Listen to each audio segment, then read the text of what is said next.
Hi there, everyone. Thank you so much for coming back to the channel.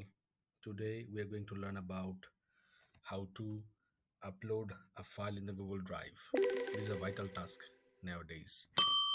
To upload a file in the Google Drive, first we need to go to the Google section and we have to click the square portion, and that square portion will find that there are so many options.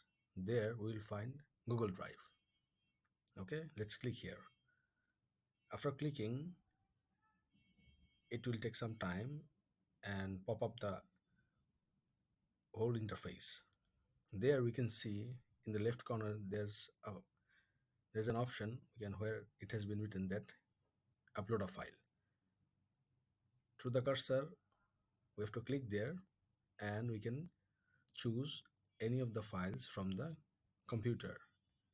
And after selecting the file, just upload the file, and within a few seconds, Google Drive will upload it. So easy, right?